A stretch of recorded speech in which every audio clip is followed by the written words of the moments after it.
Halo Lovers, kembali lagi nih bersama aku Sandiego. Nah, kita lagi di kota Bandung dan kita bakalan main nih ke WPC cabang Bandung. Nah, kali ini kita bakalan bahas tentang permasalahan kulit yang sering banget terjadi nih di sebagian orang, yaitu adalah scars dan juga bopeng. Nah, treatment apa sih yang cocok untuk menyelesaikan masalah tersebut?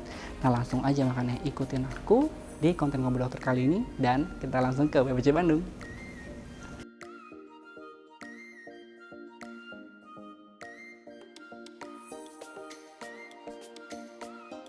Hai guys, nah ini udah kembali lagi nih. Sekarang di samping aku udah ada narasumber kita kali ini, yaitu dokter cantik dari Wijaya Platinum Clinic cabang Bandung nih. Kita langsung kenalan aja ya. Hai dokter, apa kabar dok? Hai Sandy, kabar baik. Boleh kenalin dulu dok. Halo semuanya, saya dengan Dokter Indah sebagai dokter estetik dari WPC cabang Bandung.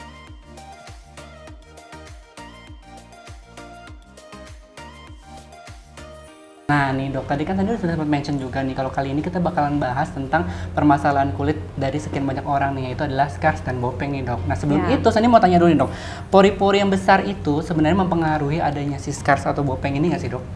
Sebenarnya bukan dari pori-pori yang besarnya, tapi orang yang mempunyai pori-pori besar biasanya juga mempunyai kelenjar minyak yang berlebih.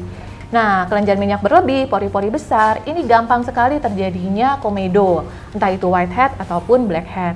Dari komedo ini, kalau sampai terkena kuman P. acne, dia bisa terjadi jerawat. Entah jerawat pustul, nodul, ataupun papul yang besar-besar, yang gede-gede. Nah, itu yang bisa menyebabkan terjadinya bopeng atau scar pada saat jerawat itu sembuh.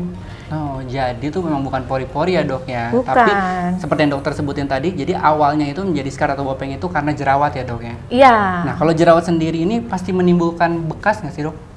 Biasanya jerawat yang tidak diatasi dengan baik memang bisa menimbulkan bekas, entah itu PIE atau post inflamasi eritem yang merah-merah, ataupun PIH, post inflamasi hiperpigmentasi yang bekasnya tuh menghitam, ataupun nah kalau misalnya yang tadi jerawatnya sampai besar-besar atau jerawat batu istilah orang, nah itu kalau pada saat sembuh dia bisa terjadi bopeng atau scar karena kan rusak lapisan dalamnya. Jadi serat elastin, serat kolagennya pun juga dia hilang. Jadi ya pada saat dia sembuh, dia pasti akan dekok atau menurun. Otomatis. Ya. Nah, selain itu dok, apakah si faktor genetik itu juga mempengaruhi si bopeng atau scar? Faktor genetik bukan bopeng atau scarnya, tapi jerawat. Yang orang tuanya jerawatan, biasanya anak-anaknya ada kecenderungan untuk jerawat. Jadi kan jerawat itu sendiri penyebabnya tuh banyak.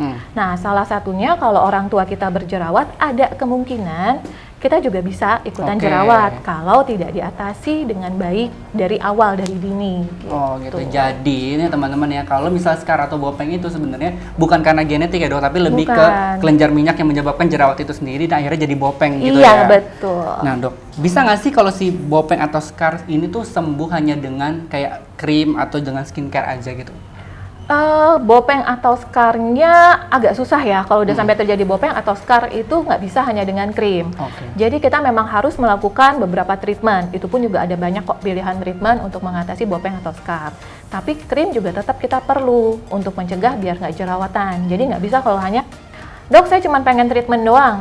Masalahnya dengan kondisi bakat dia yang berjerawat, tanpa pengobatan jerawat, resiko kecenderungan untuk jadi jerawat lagi besar. Otomatis kalau sampai jerawat lagi, resiko bopeng lagi juga tinggi kan. Jadi nanti kayak lingkaran. Jadi bisa dibilang kalau skincare ini lebih untuk kayak permasalahan sih awalnya dulu ya, untuk jerawatnya itu. Sebabnya tapi itu bukan untuk scarnya itu ya. Iya betul.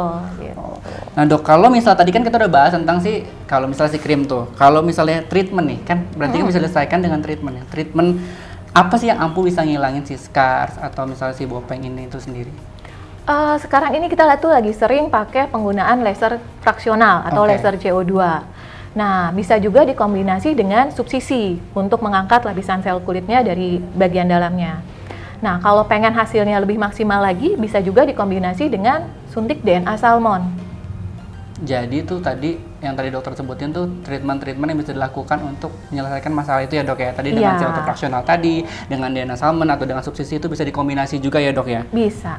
Nah dok, kalau misalnya tadi dokter kan sebutnya CO2 fraksional, itu bisa dikombinasi dengan treatment kayak seperti DNA salmon tuh biar hasilnya lebih apa dok? Nah kalau misalnya laser fraksional sendiri itu kan tujuannya untuk mengangkat lapisan sel kulit mati bagian atas. Sama dia dari laser fraksional juga ada efek hangat, jadi bagian dalamnya pun juga dia akan diperbaikin. Nah, kegunaan dari suntik DNA salmon kalau misalnya untuk kasus yang bekas jerawat itu lebih ke arah untuk mengatasi inflamasinya atau kulit kemerahan. Buat kemerahan. Seperti yang kita tahu kan DNA salmon itu sifatnya healer, penyembuhan. Jadi orang yang jerawat biasanya kan sering lihat dia udah membaik tapi merah-merahnya kan, merah-merah banget. Nah, itu diatasi dengan DNA salmon itu cepet banget sembuhnya. Jadi kita kombinasi beberapa treatment tujuannya supaya hasil yang didapatkan lebih maksimal dan pasien akan lebih puas dengan hasilnya. Jadi ada si seoter fraksional itu untuk lebih ke scarnya, tapi kalau DNA salmon itu lebih untuk healernya ya dok ya? Iya, nah betul. Selain buat treatment itu ada nggak sih dok rekomendasi treatment juga yang bisa membantu untuk menyembuhkan si scar atau bopeng ini? Ada banyak, bisa dengan cara chemical peeling. Itu agak rutin aja dilakukan, bisa dilakukan per 2 minggu sekali. Itu juga bagus, karena sama chemical peeling kan juga dia prosesnya untuk mengangkat lapisan sel kulit mati. Terus subsisi itu untuk bagian dalamnya kita subcision, jadi supaya dia juga agak keangkat. Terus bisa dengan cara microneedling menggunakan jarum-jarum halus, entah itu Dermapen, entah itu Smart Skin. Intinya sih yang tujuannya sama, merangsang pembentukan kolagen. Ataupun kalau kita bahas kolagen, bisa juga dengan cara suntik kolagen. Gitu, seperti kolagen stimulator. Jadi banyak ya treatment yang bisa dilakukan untuk menyelesaikan masalah ini ya dok. Kalau Sandi mau tanya lagi nih dok, kelebihan dari masing-masing treatment itu apa nih dok? Maksudnya pembedanya gitu, atau misalnya satu ada downtime-nya, atau misalnya kayak gimana? Kalau laser bener banget sih. Laser fraksional itu dia ada downtime. Downtime-nya cukup lama. Dia makan waktu kurang lebih 1 mingguan sampai antara 5 sampai 10 hari. Biasanya saya kalau ngasih tahu pasien. Biasanya sih 5 harian. Kalau DNA salmon kurang lebih 1 kali 24 jam. Terus chemical peeling kurang lebih 5 hari atau 1 minggu. Nah, yang paling aman mungkin suntik kolagen itu lebih minimal downtime-nya. Jadi kurang lebih juga 2-3 harian. Mirip kayak DNA salmon. Jadi teman-teman nggak perlu khawatir ya untuk menyelesaikan masalah si scar atau bopeng ini tuh bisa dilakukan dengan beberapa treatment dan juga bisa disesuaikan dengan kayak kita nggak mau sibuk nih, nggak mau downtime-nya lebih lama atau segala macam bisa disesuaikan juga ya dok ya. Nah dok, kalau untuk treatmentnya itu sendiri perlu berapa kali sih untuk menunjukkan hasil? Kita harus ngelihat dulu masalahnya. Kalau misalnya memang bopeng scarnya itu memang parah banget atau dalam, ya mungkin harus beberapa kali, 3-5 kali sebulan sekali dengan pengulangan seperti itu. Jadi bisa dibilang kita lihat dari kondisi si scar itu sendiri ya dok ya, baru bisa kita tahu berapa kali pengulangannya untuk mendapatkan hasil yang maksimal gitu ya. Betul. Wah, kalau gitu terima kasih banyak nih dok, udah banyak banget info ya Sandi dapat, dan mungkin juga teman-teman semua jadi tambah tahu. Sandi mau ngucapin terima kasih banget buat dokter buat penjelasan kali ini, jadi tambah ilmu lagi. Nah, Sandi juga nggak lupa ingetin buat kalian untuk jangan lupa like, comment, dan subscribe YouTube channelnya Wijaya Pertum Klinik. Nah, Sandi dan dokter Indah pamit undur diri, sampai ketemu di Ngobrol Dokter berikutnya. Bye-bye!